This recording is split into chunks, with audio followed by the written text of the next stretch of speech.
மாணவர்கள் எவரும் போதைக்கு அடிமையாகாதீர்கள்.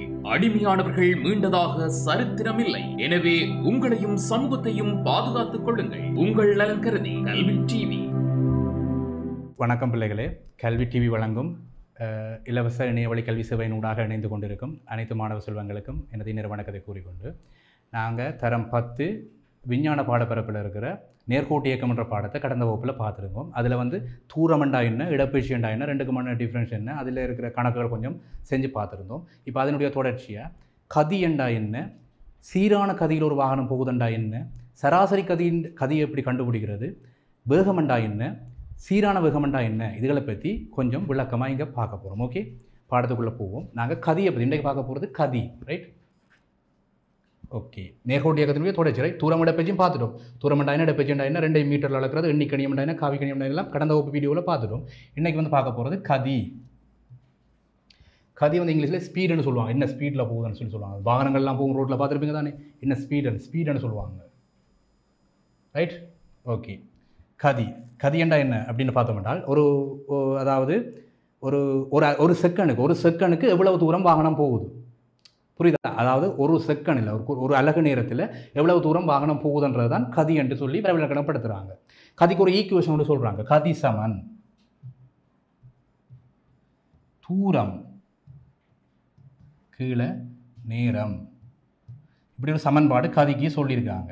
எங்களுக்கு சமன்பாடெல்லாம் பார்த்தா கணக்கு மாதிரி இருக்கும், அது உங்களுக்கு விளங்கா சில விட நாங்கள் புரிகிறபடி பார்ப்போம், ரைட்? ஓகே, எங்களுக்கு கதி என்றா என்னென்று அடிப்படை விஷயம் விளங்கிட்டேன்னு சொன்னால் இந்த கணக்களை பற்றியெல்லாம் யோசிக்க தேவையில்லை, அதெல்லாம் சிம்பிளாக போடலாம், ரைட்?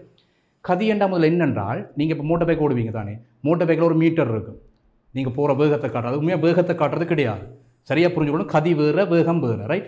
இப்போ நீங்கள் மோட்டர் சைக்கிள் ஒரு வேகத்தில் மோட்டர் சைக்கிளில் போகிறீங்க, மோட்டர் சைக்கிள் அந்த மீட்டர் 60 காட்டுதுன்னு வைப்போமே, மோட்டர் சைக்கிள் மீட்டர் 60 காட்டுது, ரைட்? இப்போ 60 காட்டுதுன்னு சொன்னால் என்ன அர்த்தம்? வாகனத்தினுடைய கதி 60, வேகம் 60 இல்லை, வடிவாக புரிஞ்சு கொள்ளணும். ஓகே, கதி என்றவர் வாகனம் நேர்கோட்டு பாதையில் போனாலும் அளக்கலாம். இப்போ வாகனம் ஒரு புள்ளி ஏ என்று வை, இந்த புள்ளியை ஏ என்று வை, இந்த புள்ளியை பி என்று வை. ஏ என்ற புள்ளியிலேருந்து பி என்ற புள்ளிக்கு வாகனம் போகுது, ஒரு நேர்கோட்டு பாதையில் போகுதுன்னு வைப்போமே. நேர்கோட்டு பாதையில் போனாலும் மோட்டர் சைக்கிள் வாகனம் மீட்டரை காட்டும், மீட்டரில் ஒரு வாசிப்பாக காட்டும், 60 காட்டும், 70 காட்டும். அப்படி நீ நேர்கோட்டு பாதையில் போனாலும் காட்டும், வளைகோட்டு பாதையில் போனாலும் வாகனத்தின் மீட்டர் இந்த வாசிப்பை காட்டும், ரைட்? அப்போ நேர்கோட்டு பாதையில் போனாலும் வாசிப்பை காட்டும், வளைகோட்டு பாதையில் போனாலும் வாசிப்பை காட்டும். ஆகவே அது வேகம் இல்லை. வேகம்ண்டா காவிக்கணியம், பருமனோட திசையும் இருக்கணும், மாற வேணும். நீ வளைகோட்டு பாதையில் போனால் அது மாறாது. அது மற்றது இன்னொன்று, நான் உனக்கு போன வகுப்பில் சொன்னால் எண்ணிக்கணியங்களுக்கு மைனஸில் அளக்க இயலாது, காவிக்கணியங்களை மைனஸில் அளக்கலாம். அந்த ஒரு விஷயம் சொன்னான் தானே, எண்ணிக்கணியங்களை மைனஸில் அளக்க இயலாது. என்ன காரணம்? எண்ணிக்கணியங்களுக்கு திசை கிடையாது. இந்த கதி என்ற ஒரு பாருங்க, தூரத்தோட கதைக்க போயிடும். கதி என்றவரை ஸ்பீடை தூரத்தோட கதைக்க போயிடும். தூரத்துக்கு திசை கிடையாது, புரியுதா? தூரத்துக்கு திசை கிடையாது. இப்போ நீ சொல்லுவியா, அப்போ நான் பள்ளிக்கூடத்துலேருந்து வீட்டை போகிறதுக்கு -200 மீட்டர் நடந்தனான்னு சொல்லுவியா? அப்படி சொல்ல மாட்டேன், மைனஸில் கதைக்க மாட்டேன். தூரம் பாதையின் நீளம் மைனஸில் கதைக்க மாட்டேன். ஓகே, அது புரியுதானே? அப்போ தூரத்தை நீ மைனஸில் சொல்ல மாட்டேன். தூரம் மைனஸில் வராணுன்னு கிளியராக தெரியும். தூரம் மைனஸில் ஒரு காலமும் கிளியர் வராதுன்னு தெரியும். ஏன்னா பாதையின் நீளம் தானே, மைனஸில் வராது. நேரம் மைனஸில் வருமா? இன்றைக்கு எவ்வளோ நேரம் நீ அங்கேருந்து இங்கே வரது எவ்வளோ நேரம் எடுத்துன்னு கேட்டால் -2 மணி நேரம் எடுத்துன்னு சொல்லுவியா? கடைசி வரைக்கும் சொல்லலாம். அது ஏன்னா தூரமும் நேரமும் ரெண்டுமே ஒரு எண்ணிக்கணியங்கள், திசையை கருத தேவையில்லை, பெருமனை மட்டும் கருதணும்.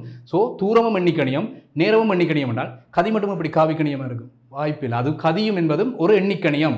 தூரத்தோட கதைக்க போகிறோம்ன்றபடியா தூரம் எண்ணிக்கணியம் என்றபடியா கதியும் எண்ணிக்கணியம். கதிக்கு திசை கிடையாது, திசையை கருத தேவையில்லை. எந்த திசையில் போகுதோ, வளைகோட்டு பாதையில் போகுதோ, நேர்கோட்டு பாதையில் போகுதோ, இதை பற்றியுமே நாங்கள் யோசிக்க தேவையில்லை. மற்றது நாங்கள் இங்கே படிக்க போகிறது நேர்கோட்டு இயக்கம் தானே. ஸோ நேர்கோட்டு பாதையில் போகிறத பற்றி தான் படிக்க போகிறோம், ரைட்? ஓகே, அடுத்தது கதியினுடைய அலகு என்னன்னு கேட்பான். கதிக்கு என்ன அலகு வரவிருக்கணும் தெரியும். ஒரு செகண்டுக்கு எவ்வளவு தூரம் போனால் தான் கதி. கதியை தூரத்தின் கீழ் நேரம், ரைட்? ஓகே, இப்போ கதியினுடைய அலகு தூரத்தை நான் எழுதலாம், மீட்டரில் அளக்கலாம். தூரத்தை தெரியுது, தூரம் மீட்டரில் அளக்கணும்னு படிச்சினாங்க. நேரத்தோட இங்கே கதைக்க போகிறோம், ரைட்? எவ்வளவு நேரம், நேரத்தோட கதைக்க போகிறோம். அதை நான் செகண்ட் எடுக்கிறேன், ரைட்? நேரத்தை செகண்ட் எடுக்கிறேன். இப்போ கதியினுடைய அலகு என்ன? மீட்டரை செகண்டால் பிரிக்க வேணும், மீட்டரை செகண்டால் பிரிக்கணும். அப்போ மீட்டர் செகண்ட் -1 தான் கதியினுடைய நியம அலகு. கதி என்பவர் ஒரு எண்ணிக்கணியம், பருமனை மட்டும் கருத வேண்டியது, எந்த திசையில் வாகனம் போகுதுன்றதை பற்றி யோசிக்க தேவையில்லை, புரியுதா? ஓகே, கதி என்றது கதியுடைய அலகு மீட்டர் செகண்ட். இதை விட வேறு ஏதாவது அலகு இருக்கா? கதிக்கு இருக்கு. தூரத்தை மீட்டரில் மட்டும் அளக்க மாட்டோம், வேறு சில அலகுகள் கிலோமீட்டர்லையும் அளப்போம். தூரத்தை கிலோமீட்டர்ல வளர்க்கலாம் தானே. இப்போ 2 நகரங்கள் கிடையாது, யாழ்ப்பாணத்துக்கும் கேண்டிக்கும் இவ்வளோ தூரம் கேட்டால் கிட்டத்தட்ட 300 கிலோமீட்டருக்கு மேலே வரும். அப்போ 300 கிலோமீட்டர்ன்றது பெரிய நகரங்களுக்கு இடைப்பட்ட தூரம், பெரிய தூரம் கிலோமீட்டர் ஆக்க வேண்டி வரும். அது இப்போ பஸ்ஸில் போகிறோன்னு சொன்னால், ட்ரெயினில் போகிறோன்னு சொன்னால் ஒரு மணத்தியால கணக்கு தான் டைம் எடுக்கும். ஒரு செகண்டில் வைக்கல எவ்வளோ செகண்ட்னு சொல்லி. அப்போ மணத்தியால கணக்காக டைம் எடுக்கும். அதனால் மணத்தியால மட்டும் பிரிப்பேன், நேரத்தால் பிரிக்க மணத்தியால மட்டும் பிரிப்பேன். அப்போ கிலோமீட்டர் மணத்தியாலத்தை பிரித்தா எனக்கு வரும் kilometre h-1 kilometre per hour. Kilometre ஒரு மணத்தியாலத்துக்கு எத்தனை கிலோமீட்டர். அப்போ ஒரு செகண்டுக்கு ஒரு அலகு நேரத்துக்கு எவ்வளவு தூரம் வாகனம் போகுதுன்றது தான் கதி. ஓகே, இது புரிகிறதுக்காக ஒரு சின்ன ஒரு எக்ஸாம்பிள் பார்ப்போம். கதையை நம்ம என்னோட புரிஞ்சு கொள்வோம். இது அடிப்படையாக நினைக்கிறோம், ரைட்? ஓகே, ஒரு சின்ன எக்ஸாம்பிள் ஒன்று பார்ப்போம். ரைட், இப்போ ஒரு சின்ன எக்ஸாம்பிள். நீங்கள் பள்ளிக்கூடத்தில் படிக்கிற காலங்களில் இந்த விளையாட்டு போட்டியெல்லாம் வச்சுருப்பாங்க. சரிதான், நீங்கள் விளையாடி இருப்பீங்க. சின்ன அந்த ஓட்டப்பந்தயம், 100 மீட்டர் ஓட்டம், 200 மீட்டர் ஓட்டம், 400 மீட்டர் ஓட்டம், அந்த ஓட்டப்பந்தயம் செஞ்சுருப்பீங்க. அந்த மாதிரி ஒரு விஷயத்தை நாங்கள் இப்போ பார்ப்போம், ரைட்? ஓகே, இப்போ 100 மீட்டர் ஓட்டப்பந்தயம் நாங்கள் கருத போகிறது 100 மீட்டர் ஓட்டப்பந்தயம். அதில் உங்களுக்கு தெரியும், இப்படி 2 கோடு போட்டிருப்பாங்க.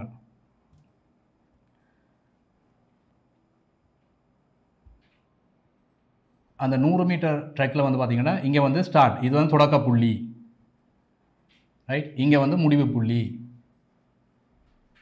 இங்கே வந்து ஸ்டார்ட் பண்ண போகிற, இங்கே வந்து முடிக்க போகிற. ரெண்டுக்கும் இடைப்பட்ட தூரம் எவ்வளவு? 100 மீட்டர். இப்போ நான் கேட்குறேன் 100 மீட்டர் ஓட்டப்பந்தயம், இங்கே இருந்து ஓட தொடங்க போகிறேன், இங்கே வந்து ஓடி முடிக்க போகிறேன், ரைட்? நான் கேட்குறேன் 100 மீட்டர் ஓட, 100 மீட்டர் ஓட்டப்பந்தயம்னா அவ்வளோ 100 மீட்டர் தான் தூரம் ஓட வேணும்.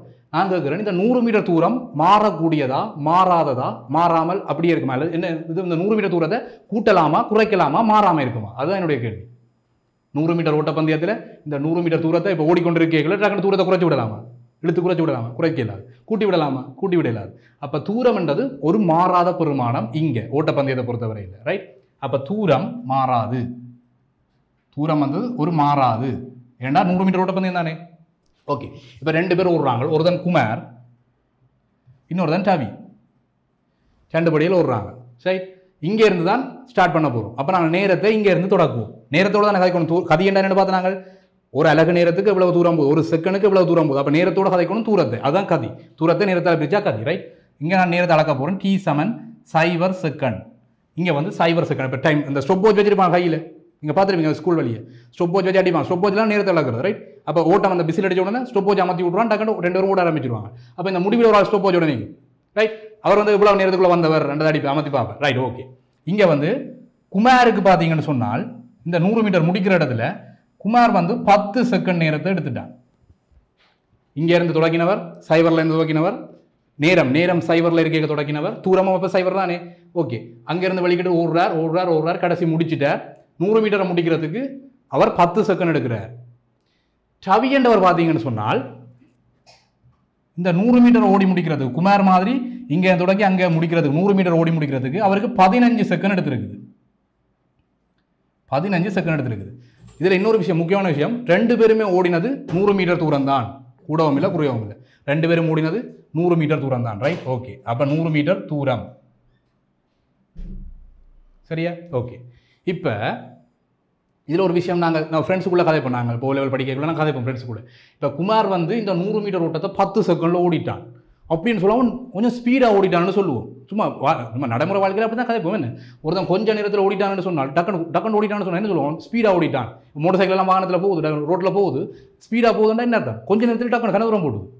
அதுதான் கதி, புரியுதா? கொஞ்சம் நேரம் எடுக்கிறது. கன தூரத்தை போகிறதுக்கு இப்போ 100 மீட்டர் என்றால் பெரிய தூரத்தை போகிறதுக்கு அவன் கொஞ்சம் நேரம் எடுத்துக்கான். 10 செகண்ட் தான் எடுத்தவன். மற்றும் பார்த்தீங்கன்னா 15 செகண்ட் எடுத்துக்கான். அப்போ அவர் கொஞ்சம் மெதுவாக போயிருக்கிறார், கூட நேரம் எடுத்துக்கிறார்களோ. ஒரே தூரம் தான், 2 பேரும் ஒரே தூரம் தான் ஓடினோம், இல்லைங்களா? 2 பேரும் ஒரே தூரம் தான் ஓடினோம். குமாருக்கு வந்து 10 செகண்ட் தான் எடுத்தது, டக்குன்னு ஓடிட்டான். 10 செகண்டா கொஞ்சம் டக்குன்னு ஓடிட்டான் 100 மீட்டரை. டவி வந்து 15 செகண்ட் எடுத்துருக்கான். அப்படின்னா அவன் மெதுவாக ஓடி இருக்கிறான்னு அர்த்தம். ஏன்னா நிறைய நேரம் எடுத்துக்கிறான். அப்போ இங்கேயோ அவன் மினைக்கட்டு இருக்குது, மூச்சு வாங்கிறது ஆளுக்கு மினைக்கட்டு இருக்குது. அப்படி ஒரு முடிவு எடுக்கிறான். நாங்கள் என்ன நிறைய நேரம் எடுத்துக்கலாம், 15 செகண்ட் எடுத்துக்கலாம். அவனோட 15 செகண்ட். அப்போ எல்லாரும் வேகமான ஆளார், ஸ்பீடான ஆளார், வேகம் அடைஞ்சு சொல்லக்கூடாது, ஸ்பீடாக ஓடுறோம், டக்குன்னு ஓடிட்டான். அப்போ ஸ்பீடாக ஓடுறான்னு என்ன அர்த்தம்? டக்குன்னு ஓடிட்டான். அப்போ குமார் வந்து ஒரு கொஞ்ச நேரத்துக்கே பெரிய தூரத்தை கடந்துட்டான். 100 மீட்டர்ன்றது ஒரு பெரிய தூரம், கொஞ்ச நேரத்தில் கடந்துட்டான். அதுதான் கதி. இது நேர்கோட்டில் இருக்கிறபடியால் நேர்கோட்டு கதி வந்து வேகத்தின் பெருமனுக்கு சமனாக இருக்குது, ரைட்? நேர்கோட்டு கதி, நேர்கோட்டு பாதையில் இருக்கிற கதி வந்து வேகத்தினுடைய பருமனுக்கு சமனாக இருக்குது. நாங்கள் இங்கே படிக்க போகிறதுக்குள்ள நேர்கோட்டு இயக்கத்தை பற்றி மட்டும்தான், ரைட்? வளர்ச்சி இயக்கம், இந்த சுழல் இயக்கம், வட்ட இயக்கம், கூம்பு இயக்கம் எல்லாம் இங்கே படிக்க போதெல்லாம் பெரிய பெரிய பொருள்னா படிப்போம். இங்கே வந்து நேர்கோட்டு பாதையில் இயங்க போகிற பொருட்களை பற்றி மட்டும்தான் படிக்க போகிறோம். அப்போ நேர்கோட்டு 100 மீட்டர் ஒரு நேர்கோட்டு தூரம் தானே, வளைகோட்டில் ஓட 200 மீட்டர் 400 மீட்டர் தான் வளைகோட்டில் ஓடுறது. இது 100 மீட்டர் ரெண்டு நேர்கோட்டு பாதை தான். ஓகே, இப்போ விளங்க விஷயம் விளங்குதா? ஓடி முடிக்கிறது கொஞ்ச நேரம் எடுத்தால் அவர் பெரிய கதி வச்சுக்கிறார், அதாவது நல்ல ஸ்பீடாக ஓடுறார், கொஞ்ச நேரத்தில் நிறைய தூரம் போகிறது. ஓகே, இப்போ பார்ப்போம். இப்போ குமாரின் கதி என்ன? இந்த கணக்கிலேயே ஒரு கேள்வி கேட்குறான், குமாரின் கதி என்ன? குமார்ட்ட கதி என்ன தெரியும்? கதி சமன் தூரத்தின்கள் நேரம். ஓகே, கதி சமன் தூரத்தின்கள். குமாரோட தூரம் எவ்வளவு? 100 மீட்டர். கீழே எவ்வளவு நேரம் எடுத்துக்கிறான்? 10 செகண்ட். குமார் 10 செகண்ட் எடுத்துக்கிறான். அப்போ அவருடைய கதி என்ன? 100 10ஆல் பிரிச்சா 10 மீட்டர் செகண்ட் -1. புரியுதா? அழகு வந்து மீட்டர் செகண்ட் என்ன, மேலே மீட்டர் கீழே செகண்ட். இப்போ மீட்டர் செகண்ட் மேலே போய் பிடிக்கும், -1 செகண்ட் இங்கே ஒரு ஆம் எடுக்க, அங்கே மேலே போனால் -1 ஆம் எடுக்க. அப்போ 10 மீட்டர் செகண்ட் -1ன்றது குமார்ட்ட கதி. ஓகே, இப்போ டவியின் கதியை பார்ப்போம். டவியின் கதி, டவியின் கதி சமன் தூரத்தின் கீழ் நேரம். கதி என்ன தெரியும்? தூரத்தின் கீழ். ஒரு செகண்டுக்கு எவ்வளோ தூரம் போகுது அதான் பார்க்குறது. கதின்றது தூரத்தின் கீழ் நேரம், ரைட்? இவர் ஓடின தூரம் 100 மீட்டர் தான், 2 பேரும் 100 மீட்டர் தான். தூரம் மாறல எங்களுக்கு, 100 மீட்டர் ஓட்ட பந்தயம் தானே, ரைட்? நேரம் அவன் வந்து எவ்வளோ நேரம் டவி எடுத்துக்கிறான்? 15 செகண்ட் எடுத்துக்கிறான், ரைட்? 15 செகண்ட். அப்போ 100 15ஆல் பிரிக்கும். 15ஆல் பிரிச்சா எவ்வளவு? 6 90 10 100 கை 6.6 மீட்டர் செகண்ட் -1. புரியுதா? பாருங்க, அப்போ டவியின் ஸ்பீட் பாருங்க, டவியினுடைய கதி ஸ்பீடுன்றது என்ன? டவியினுடைய கதி 6.6 மீட்டர் செகண்ட் -1. ஆனால் இந்த குமார்ட்ட கதியை பார்த்தீங்கன்னு சொன்னால் 10. அப்போ இதில் எது பெருசு? குமார்ட்ட கதி தான் பெருசு. 6ஐயும் விட 10 பெருசு தானே. அப்போ குமார்ட்ட கதி பெருசு. குமார் 10 செகண்டில் ஓடிட்டான்னு சொன்னால் குமார்ட்ட கதி வந்து பெருசு. கொஞ்சம் நேரத்தில் ஓடினா கதி பெருசு. நேரத்தை குறைச்சு கொண்டு வந்து என்றால் ஒரு பெரிய தூரத்தை கொஞ்சம் நேரத்தில் ஓடிட்டான்னு சொன்னால் ஸ்பீடாக ஓடிட்டான்னு சொல்லுவோம். மோட்டர் சைக்கிள் ஓடிக்க நீங்கள் பார்த்துருப்பீங்க. ஒரு கொஞ்சம் தூரம், ஒரு பெரிய தூரம் ஒன்று இருக்குது, இங்கேருந்து அங்கே வரையும் போகணும், கணக்கு ரொம்ப போகணும். அது வந்து டக்குன்னு போயிட்டேன், டக்குன்னு கொஞ்சம் நேரத்துலேயே போயிட்டேன். சில பேர் ஊருக்குள்ளெல்லாம் பார்த்துருப்பீங்க, ஒரு ஊர்லேருந்து இன்னொரு ஊருக்கு போகிறதுக்கு டக்குன்னு போயிட்டான்னு சொன்னால் அவன் நல்ல பெரிய ஸ்பீடாக போயிருக்கிறான்னு சொல்லுவீங்க. டக்குன்னு வந்துட்டான், அப்போ ஸ்பீடாக போயிட்டான். அதாவது நேரம் குறைஞ்சால் கதி கூடும். அந்த விஷயத்தை விளங்கிக் கொள்ளும். நேரம் குறைஞ்சால் கதி கூடும். நேரம் கூட எடுத்தால், ஒரு தூரத்தை கடக்கிறதுக்கு நிறைய நேரம் எடுத்தால் நீ கொஞ்சம் மெதுவாக போகிற, அப்போ கதி குறைவு. இப்போ நீ போகிற அந்த ஸ்பீடு தான் இங்கே கதி என்று சொல்கிறது. மற்றது இன்னொரு விஷயம், கதிக்கு திசை கிடையாது. நீ எந்த திசையில் போனால், வளைவான பாதையில் போனால் திசைகள் மாறிக்கொண்டிருக்கணும்னு பார்த்துனாங்க அந்த தூரமிட பயிற்சியில். அப்போ இந்த தூரத்தை பேர் வச்சு தான் கதைக்க போகிறோம். தூரம் வந்து வளைகோட்டிலையும் கதைக்கலாம், நேர்கோட்டிலையும் கதைக்கலாம். ஸோ எங்களுக்கு வேறு கதி என்றது வந்து திசையை கருத தேவையில்லை, திசையை குறிப்பிட தேவையில்லை. இப்போ கதி என்ன விளங்கிடுது. அடுத்து பார்ப்போம், சீரான கதி என்ற ஒரு விஷயம் இங்கே சொல்கிறாங்க. சீரான கதி அல்லது மாறாத கதி என்று சொல்லுவாங்க. இப்போ அதை பற்றி என்னென்னு பார்ப்போம், ரைட்? இப்போ வந்து சீரான கதி உங்களை சொன்னால் நேரத்தோட தூரம் எப்படி கூடுது, நேரம் கூட தூரம் எப்படி கூடுது. அதாவது ஒரு செகண்டுக்கு எவ்வளவு தூரம் போகிறார். இப்போ உதாரணத்துக்கு பார்ப்போம், ஒரு வாகனம், ஒரு கணக்கு கொண்டு போடுறான். ஒரு வாகனம்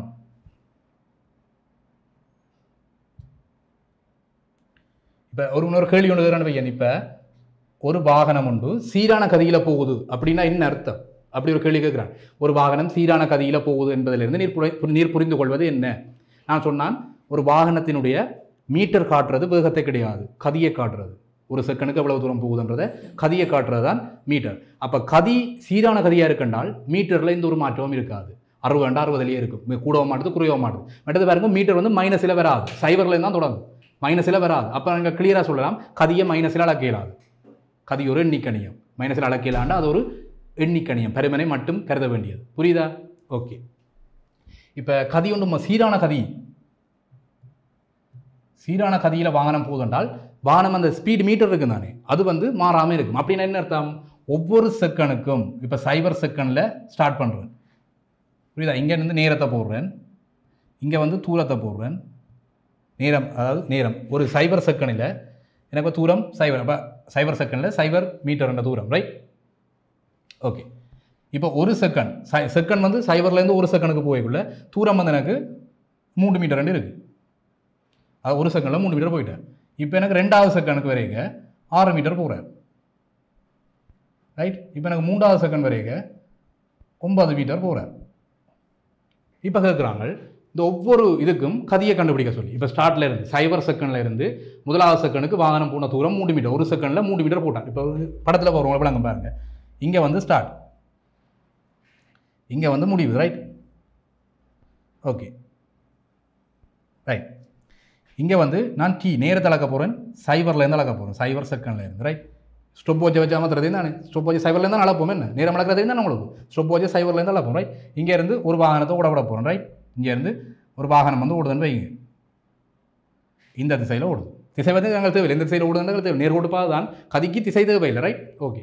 இந்த வாகனம் இப்படி போகுது பாருங்கள். 1 செகண்ட் 0 செகண்ட்லேருந்து இங்கே 1 செகண்ட் வரைக்கும் அது போன தூரம் 3 மீட்டர், 2வது செகண்ட் வரைக்கும் 6 மீட்டர், 3வது செகண்ட் வரைக்கும் 9 மீட்டர். பாருங்கள், ஒவ்வொரு செகண்டுக்கும் அது போன தூரம் வந்து 3 மடங்கு 3 மீட்டர் தான். இப்போ 0லேருந்து 1 செகண்டுக்கு அது போன தூரம் எவ்வளவு? 0லேருந்து 3 மீட்டர். புரியுதா? ஓகே. இப்போ வந்து 2வது செகண்ட் 1 செகண்ட்லேருந்து 2வது செகண்டுக்கு அது போன தூரம் எவ்வளவு?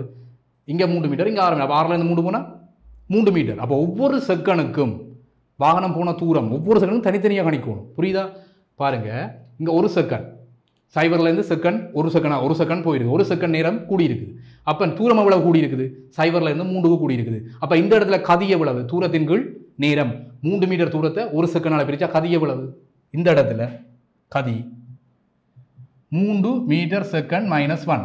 இந்த இடத்துல கதி எவ்வளவு? தூரத்தின் கீழ் நேரம் தானே, தூரம் 3 மீட்டர், கதி நேரம் 1 செகண்ட். அப்போ தூரத்தை நேரத்தால் பிரித்தா 3 மீட்டரை 1 செகண்டால் பிரித்தா 3 மீட்டர் செகண்ட் -1 கதி.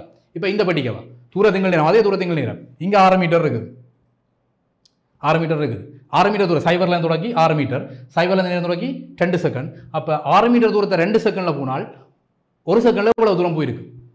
2 செகண்டில் 6 மீட்டர் போயிருக்குது. அப்போ 1 செகண்ட் எவ்வளோ போயிருக்கு? 3 மீட்டர் போயிருக்கு. அப்போ இந்த இடத்துல கதி 3 மீட்டர் செகண்ட் -1. ரைட், இந்த இடத்துக்கு வா, 3வது படிக்கு வா. இங்கே 9 மீட்டர் இருக்குது, 0லேருந்து 9 மீட்டர் தூரத்துக்கு போயிருக்கிறேன். அதுக்கு அடுத்த நேரம் 0 செகண்ட்லேருந்து 3 செகண்ட் எடுத்துருக்கேன். Right, okay. கதியண்டா என்ன? தூரத்தை நேரத்தால் பிரிக்கணும். மொத்தம் 9 மீட்டர் தூரம் எவ்வளவு நேரத்துக்கு வந்திருக்குது? 3 செகண்டுக்கு வந்திருக்குது. அப்போ 9 மீட்டர் தூரத்தை 3 செகண்டில் கடந்திருக்கின்றால் அவற்றை கதி என்ன? 9 கீழ் 3 3 9 என்ன? 9 3ஆல் பிரிக்கணும், தூரத்தை நேரத்தால் பிரிக்கணும். தூரம் 9 மீட்டர் 3 செகண்ட் சொன்னால் இங்கே கதி 3 மீட்டர் செகண்ட் -1. 3 metre second -1. பாரு, நேரம் வந்து 0 செகண்ட்லேருந்து 1 செகண்ட், 1 செகண்ட்லேருந்து 2 செகண்ட், 2 செகண்ட்லேருந்து 3 செகண்ட் போகிற வரைக்கும் வாகனத்தினுடைய மீட்டர், கதி மீட்டர், ஸ்பீடு மீட்டர் காட்டுற வாசிப்பு 3 மீட்டர் செகண்ட் -1. அது மாறையில். அப்போ இதில் நமக்கு என்ன விளங்குது? வாகனம் ஒரே பிடியில் போய்கொண்டிருக்குது. அவர் அந்த அச்சிலேட்டரை கூட்ட குறைக்க இல்லை, ஒரே பிடியில் போய்கொண்டிருக்கிறான். புரியுதா? வாகனம் சீரான கதியில் போகுதுன்ற என்ன அர்த்தம்? ஒவ்வொரு செகண்டுக்கும் வாகனம் போகிற தூரம் மாறையில் 3 மீட்டர். பாரு, 0ல் இருக்க 0 மீட்டர், 1ல் இருக்க 3 மீட்டர். அப்போ 2வது போய் எவ்வளோ தூரம் போகணும்?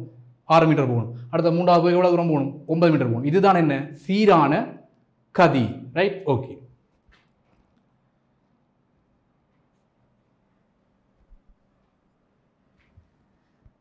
அடுத்த ஒரு பிரச்சனை இருக்கு பாருங்க, சராசரி கதி எப்படி காண்றது? இது வந்து கட்டாயம் தேவை, கேள்வியில் கேட்பாங்க. சராசரி கதி எப்படி காண்றது? பாருங்க, வாகனம் வந்து எப்பயுமே ஒரே ஸ்பீடில் போய் கொண்டிருக்காது. புரியுதா?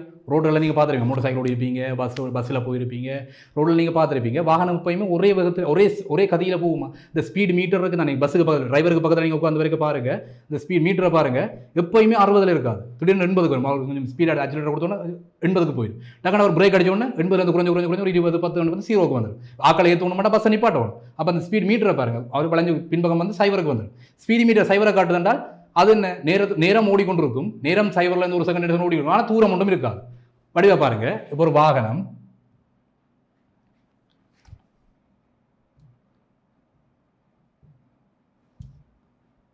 ரைட், ஒரு நேர்கோட கவனிப்போம். சரி, ஒரு நேர்கோடு கருதுவோம். ஏ என்ற நேர்கோடு, ஏபி என்ற ஒரு நேர்கோடு. ரைட், இந்த ஏ என்ற புள்ளியில் ஒரு வாகனம், ஒரு பஸ்ஸோ ஒரு காரோ இது ஒரு வாகனம் ஒன்று நிற்குது. ரைட், ஒரு பஸ் நிற்குதுண்டு பை. சரி, இப்போ நான் கேட்குறேன், நேரத்தை நான் இங்கே ஸ்டொப் வாட்சை வச்சு அளக்க போகிறேன், நேரத்தை அளக்க போகிறேன். T7 0 second. இப்போ நான் ஸ்டொப் வாட்சை விடுறேன், பஸ் வந்து பயணிக்க ஆரம்பிக்க போகுது. ரைட், நான் இப்போ என்ன செய்கிறேன்? ஸ்டொப் வாட்சை அமர்த்தி விடுறேன், டைமோட விடுறேன். ஸ்டொப் வாட்சை அமர்த்த என்ன அர்த்தம்? இவ்வளோ டைமில் ஓடுதுன்னு கண்டுபிடிக்கணும் தானே, அதுதான் ஸ்டொப் வாட்சை பாவிப்போம், நிறுத்தல் கடிகாரம். Right, okay. அது 0 செகண்ட்ல தான் ஓட போகிறோம். அப்போ 1 செகண்ட் 2 செகண்ட் 3 செகண்ட் ஓட போகுது. அப்போ வாகனம் இயங்க ஆரம்பிக்க போகுது. ரைட், வாகனம் வந்து இந்த புள்ளி, இதை வந்து நான் எக்ஸ் என்று வைக்கிறேன். ரைட், இந்த புள்ளி எக்ஸ், இந்த இடத்துக்கு வாகனம் வருது, இந்த திசை வழியே பயணிக்குது. இங்கே வந்து T7 0. அப்போ தூரம் எவ்வளவு? இங்கே இருந்து அளக்க போகிற தூரத்தை, தூரம் இங்கே 0 மீட்டர் தான். இங்கே இருந்து இங்கே வரதுக்கு அதுக்கு 50 மீட்டர் தூரம். ரைட், 0 தூரத்தில் இருந்து இங்கே இருந்து எவ்வளோ தூரம்? 50 மீட்டர். இது 0லேருந்து அப்படியே வந்து வர 50 மீட்டர். அங்கே வரையும் போகிறதுக்கு அதுக்கு அடுத்த நேரம் 5 செகண்ட். இந்த இடத்துக்கு வாகனம் வரதுக்கு எடுத்த நேரம் 5 செகண்ட். இது 50 மீட்டர் தூரம். இந்த தூரம் 50 மீட்டர். புள்ளி எக்ஸில் இருந்து புள்ளி பிக்கான தூரம், அதாவது மொத்தம் ஏபின்ற தூரம் வந்து 100 மீட்டர். சைபரில் இருந்து இந்த 50 மீட்டர் வாரத்துக்கு எனக்கு நேரம் வந்து 5 செகண்ட் தான் எடுத்திருக்கு. அப்போ வாகனத்தினுடைய கதி என்ன தெரியும். அதாவது இந்த எக்ஸெண்ட புள்ளிக்கு வாகனம் வரைக்குள்ள எக்ஸெண்ட புள்ளியில் வாகனத்தின கதி என்ன? ஏயிலிருந்து புறப்பட்ட வாகனம் பஸ் ஒன்று எக்ஸெண்ட புள்ளியில் போய் நிற்குது. அது அந்த புள்ளிக்கு நான் தூரம் வந்து 50 மீட்டர். 50 மீட்டர் தூரத்தில் போய் வாகனம் நிற்குது. அதுக்கடுத்த நேரம் 5 செகண்ட். அப்போ கதி என்ன? வாகனத்தின் கதி. தூரத்தின்கள் நேரம். தூரம் எவ்வளவு? ஏபின்ற தூரம், ஏஎக்ஸின் தூரம் தான் எவ்வளவு? 50 மீட்டர். நேரம் எவ்வளவு? 5 செகண்ட். சைபரில் நடக்க தூங்கினால் ஸ்டொப்போ ஜாமத்துக்கு எனக்கு 5 செகண்ட் காட்டுது 50 மீட்டருக்கு வரைக்கும். அப்போ 5 செகண்ட் காட்டுதுன்றால் 5 செகண்ட். 50 5 வச்சா எவ்வளவு? 10 மீட்டர் செகண்ட் -1. ஏதாவது திசையை பற்றி கதை கொண்டு இந்த திசையில் போகுதுண்டு கதி தானே. அப்போ இதை பற்றியும் நாங்கள் கவலைப்படுத்தவில்லை. கதி என்ற ஒரு எண்ணிக்கணியம் பருவன் மட்டும் தான் இருக்கும். மற்றது பாருங்கள், வாகனத்தின் ஸ்பீடு மீட்டர் வந்து மைனஸுக்கு போகாது. சைபரை தாண்டி உள்ள வராது. -1 -2 ஸ்பீடு மீட்டர் ஒரு கணக்கு காட்டாது. நீங்கள் பஸ்ஸில் இருந்து பாருங்களேன், சைபர் தான் தொடக்கம். அப்போ அது அளக்க போகிறது எல்லாமே நேர்பெருமானங்களை மட்டும்தான். வாகனம் ஒருவேளை இப்போ நான் சொல்கிறேன் எக்ஸெண்ட் இடத்துல 5 செகண்டுக்கு வந்துட்டு ரைட். இப்போ டைம் வந்து ஓடிக்கொண்டே போகுது. 6 செகண்ட் 7 செகண்ட் ஓடிக்கொண்டு போய் ஒரு T = 10 செகண்ட். 10 செகண்ட் வரைக்கும் வாகனம் அதே இடத்துல நிற்கிது. இப்போ வாகனத்தின கதி என்ன பாருங்க கேள்வி. வாகனம் ஒன்று வெளிக்கிடுது, ஏயிலிருந்து வெளிக்கிடுது, புள்ளி எக்ஸுக்கு வந்துட்டுது, 5 செகண்டில் வந்துட்டுது. அந்த வந்த தூரம் 50 மீட்டர். அப்போ கதி தெரியும், தூரத்தை நேரத்தால் பிரிக்கிறது. 50 மீட்டர் தூரத்தை 5 செகண்டில் வந்துட்டார் என்றால் அவர்கிட்ட கதி என்ன? அவர்கிட்ட கதி ஸ்பீடுன்றது என்ன? வேகம் கிடையாது, ஸ்பீட் ரைட். ஸ்பீடுன்றது 10 மீட்டர் செகண்ட் மைனஸ். இதில் அர்த்தம் என்ன? ஒரு செகண்டுக்கு 10 மீட்டர் போகுது. அப்போ தான் என்ன செய்யும்? 5 செகண்டுக்கு 50 மீட்டர் வரும். கணக்கு தெரியா? மாம்பழ கணக்கு. ஒரு செகண்டுக்கு 10 மீட்டர் போனால் தான் 5 செகண்டுக்கு 50 மீட்டர் வரும் ரைட்டா? தூரம் 50 மீட்டர் தானே. 5 செகண்டுக்கு 50 மீட்டர் வரும்டா 10 மீட்டர் செகண்ட் மீட்டர் கதியில் போகணும். ஒரு செகண்டுக்கு 10 மீட்டர் கதியில் போகணும் ரைட். ஓகே, இப்போ நான் அடுத்த விஷயம் என்னென்னா, இந்த எக்ஸெண்ட் இடத்துலேயே பஸ் நிற்கிது. ஏன்னா இது ஒரு பஸ் ஸ்டாப், அது பஸ் தரிப்பிட மாதிரி யோசிங்க. அப்படி அந்த இடத்துல பஸ் நிற்கிது, ஆக்களை ஏற்றுறதுக்காக நிற்கிது. ஆனால் நேரம் வந்து நேரத்தை நான் நிப்பாட்டி வைக்கலாம். அதான் சொல்லுவாங்க அந்த பழமொழிகள், காலம் பொண்ணானதுன்னு சொல்லுவாங்க. நிப்பாட்டி வைக்கல, அது போய்கொண்டே இருக்குது. நேரம் 5 6 7 8 போய்கொண்டு இருக்கு. ஸ்டொப்போத்தை வேணும்னா நிப்பாட்டி வை, ஆனால் காலம் ஓடிக்கொண்டே இருக்குது. புரியுதா? நேரத்தை மாற்றலாம், ஓடிக்கொண்டே இருக்கும் ரைட். 5 செகண்ட்லேருந்து 10 செகண்ட் வரைக்கும் ஓடுது. அது வரையும் வாகனம் அதிலேயே நிற்கிது. அதை எடுத்து பஸ் ஸ்டாப்பில் ஆக்களை ஏற்றி கொண்டு நிற்கிது. இப்போ வாகனத்தின கதி என்ன? நீ சமன்பாடை போடு, பாவம் என்ன நடக்குது ரைட். கதி சமன் தூரத்தின்கள் நேரம். ஓகே, தூரம் எக்ஸான் இடத்துல ஆரம்பிக்குது, எக்ஸான் இடத்துலேயே நிற்கிது. அப்போ தூரம் எவ்வளோ? 0 மீட்டர். வேறு அது இல்லை, ஏன்னா தூரம் தான் அளக்க போகிறோம். ஆரம்ப புள்ளி முடிவு புள்ளி, ஆரம்ப புள்ளிமா தான் முடிவு புள்ளிமா தான். அப்போ தூரம் எவ்வளோ? 0 மீட்டர். அப்போ நேரம் எவ்வளோ? நேரம் ஓடி இருக்கு எனக்கு 5 செகண்ட் வரைக்கும் ஓடி இருக்குது. 5 செகண்ட்லேருந்து 10 செகண்ட் வரைக்கும் ஓடி இருக்குது. அப்போ 5 செகண்ட் அந்த இடத்துல நின்று இருக்குது. அப்போ 5 செகண்ட். இப்போ வாகனத்தின் கதி என்ன? 0 5 அளவிச்சா எவ்வளோ? 0. அப்போ 0 மீட்டர் செகண்ட் -1. இன்னும் யோசிப்பார், பஸ் வந்து ஒரு பஸ் ஸ்டாப்பில் அப்படி நிற்குது என்றால் பஸ்ஸின் அந்த ஸ்பீடு மீட்டர் இருக்குது தானே, முன்னுக்கு ரவுண்டாக இருக்கும். அந்த மீட்டர் வாசிப்பு என்னவாக இருக்கும்? வாகனம் ஒரு இடத்துல அப்படியே நிற்குது, பஸ் அப்படியே நிற்குது. அப்போ ஸ்பீடு மீட்டர் வாசிப்பு என்னவாக இருக்கும்? 0 இருக்கும். அதுதான் இங்கே வந்துருக்கு. புரியுதா? 0 மீட்டர் செகண்ட் மீட்டர். ஒரு இடத்துல வாகனம் அப்படியே நிற்குது என்றால் தூரம் நேரம் ஓடிக்கொண்டிருக்கு. நேரம் எவ்வளவு? அதனால் நிப்பாட்டி வைக்கலாம், அதை ஒன்றும் செய்யலாம். ஆனால் தூரத்தை நாங்கள் ஓடாமல் நிப்பாட்டி வச்சுக்கலாம் வாகனத்தை ரைட். அந்த சந்தர்ப்பத்தில் வாகனத்தின் கதி என்ன கேட்டால் தூரம் 0 மீட்டர், தொடக்க புள்ளி முடிவு புள்ளி ரெண்டுமே 0 மீட்டர், நேரம் வந்து 5 செகண்ட் எடுத்துருக்குது. ஆக கதி வந்து 0. அப்போ இந்த அர்த்தம் என்ன? வாகனத்தின் ஸ்பீடு மீட்டர் வந்து 0வில் நிற்குது. இப்போ தொடர்ந்து வாகனம் அப்படியே இயக்க ஆரம்பிக்குது, அதே திசையிலேயே போகுது. 10 செகண்ட்லேருந்து வாகனம் 20 செகண்ட் பிடிக்குது இந்த 50 மீட்டர் தூரத்தை வாரத்துக்கு. அப்போ இந்த தூரத்துக்கு வாகனம் வாரத்துக்கு வந்து 20 செகண்ட் டைம் எடுக்குது. இங்கே வரதுக்கு டைம் வந்து 20 செகண்ட் எடுக்குது. இங்கே 0விலேருந்து இங்கே 20 செகண்ட் எடுக்குது. எவ்வளோ தூரத்தை மாறுது? அப்போ 100 மீட்டர் தூரத்தை வாரத்துக்கு, மொத்தமாக 100 மீட்டர் தூரத்தை வாரத்துக்கு வாகனத்துக்கு 20 செகண்ட் எடுக்குது. அப்போ வாகனத்தின் கதி என்ன? இப்போ மொத்தமாக பஸ்ஸின் கதி, அது வாகனத்தின் கதி. கதி சமன் தூரத்தின்கள் நேரம். தூரம் மொத்த தூரம் எவ்வளவு? ஏ புள்ளியிலேருந்து பி புள்ளிக்கு இங்கே 50 அங்கே 50. அப்போ 100 மீட்டர். எவ்வளோ நேரத்தில் வந்துருக்கு? 20 செகண்டில் வந்துருக்கு. அப்போ கதி என்ன? 100 20 பிரிச்சு 5 மீட்டர் செகண்ட் -1. இதன் அர்த்தம் என்ன? ஒரு செகண்டுக்கு 5 மீட்டர். ஒரு செகண்ட் 5 மீட்டர் செகண்ட் -1 என்றால் ஒரு செகண்டில் 5 மீட்டர் போகிறது. அதான் கதி. அதாவது கதி என்றால் என்ன? ஒரு செகண்டுக்கு எவ்வளோ தூரம் போகுது, அதான் கதி. கதி சமன் தூரத்தின்கள் நேரம். ஒரு செகண்டுக்கு எவ்வளோ தூரம் போகுது ரைட். ஓகே, 5 மீட்டர் செகண்ட் -1 அர்த்தம் ஒரு செகண்டுக்கு 5 மீட்டர் போகுது. ஒரு செகண்டுக்கு 5 மீட்டர் படி போனால் தான் 20 செகண்டில் 100 மீட்டருக்கு வரலாம். விளங்குதா? ஒரு செகண்டுக்கு 5 மீட்டர் படி போனால் தான் 20 செகண்டுக்கு 100 மீட்டரையும் கடந்து முடிக்கலாம். அப்போ கணக்கு விளங்கு தானே. இப்போ சராசரி கதின்னு ஒரு விஷயம் இங்கே வந்துட்டு உண்மையாக பாருங்கோ, அவர் 1 செகண்டுக்கு 5 மீட்டர் போகல. இதுன்ற அர்த்தம் என்ன? உண்மையாக 5 மீட்டர் செகண்ட் மைனஸ் 2 உண்மையான அர்த்தம் என்ன? 1 செகண்டுக்கு 5 மீட்டர் போனது. உண்மையாக அவர் 1 செகண்டுக்கு 5 மீட்டர் போனவரா? கிடையாது. இங்கே கொஞ்சம் நேரம் மினைக்கிட்டவர் தானே. எக்ஸண்ட புள்ளியில் கொஞ்சம் நேரம் ஆகலை ஏற்றுறதுக்காக மினைக்கிட்டவர் நின்றவர் அந்த இடத்துல. அப்போ நான் சொல்லலாமா அந்த இடத்துல 1 செகண்டுக்கு 5 மீட்டர் போகணும்னு சொல்லலாமா? சொல்லலாம். ஏன்னா அந்த இடத்துல நிற்கிறார். காரணம் 5 செகண்ட் நின்றுருக்கிறேன். 1 செகண்டுக்கு 5 மீட்டர் போக வேணும். ஆனால் அவர் போகலை. 5 செகண்ட் அந்த இடத்துல நின்றுருக்கிறேன். அப்போ இது சராசரி கதி என்று தான் சொல்லுவோம். இதை வந்து நாங்கள் ஒரு கதி என்று சொல்ல மாட்டோம். இந்த இடத்துல சைபர் தான் எடுக்கிறேன். கதி கண்டுபிடிச்சாங்க பாருங்க, சைபர் வந்துருக்கு, மீட்டர் வந்து சைபர் வந்துருக்குது. அப்போ பஸ் வந்து அல்லது பல வாகனங்கள் வந்து ஒரு புள்ளியில இருந்து இன்னொரு புள்ளிக்கு போகிறதுக்கு வந்து நின்று போகும். அல்லது இப்போ ஆக்களை ஏற்றுறதுக்கு பஸ் எல்லாம் பார்த்தீங்கன்னா ஆக்களை ஏற்றணும் நின்று போகும். அப்போ இந்த இடத்துல நாங்கள் ஒரு சீரான கதியவோ அல்லது கதியவோ எங்களால் அளக்க முடியாது. அப்போ நாங்கள் இங்கே அளக்க போகிறது தான் சராசரி கதி. சராசரி கதி என்ற என்ன அர்த்தம் என்றால், வாகனம் பயணித்த மொத்த தூரத்தை, வாகனம் அந்த பயணத்தை முடிக்கிறதுக்கு எவ்வளவு நேரம் எடுத்தது, ரைட்? வாகனம் பயணித்த மொத்த தூரத்தை அந்த தூரத்தை பயணித்து முடிக்கிறதுக்கு எவ்வளவு நேரத்தில் முடித்தது, அந்த கதை தான் இந்த ஃபைனலாக போட்டது இந்த 5 மீட்டர் செகண்ட் மைனஸ் 1. இது வந்து சராசரி கதி, வாகனத்தினுடைய சராசரி கதி. அதாவது பயணித்த மொத்த தூரத்தின் கீழ் அதுக்கடுத்த மொத்த நேரம், மொத்த தூரத்தை மொத்த நேரத்தில் பிரித்தால் 1 செகண்டுக்கு சராசரியாக எவ்வளவு தூரம் போயிருக்கு. புரியுதா? அதுதான் சராசரி கதி. ஓகே, இப்போ நாங்கள் அடுத்த விஷயத்தை பார்ப்போம். வேகத்தை பற்றி பார்ப்போம்.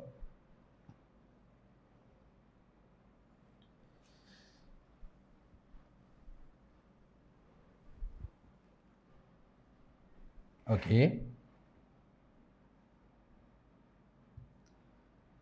ஒரு முக்கியமான விஷயம் பாருங்க, வேகம்.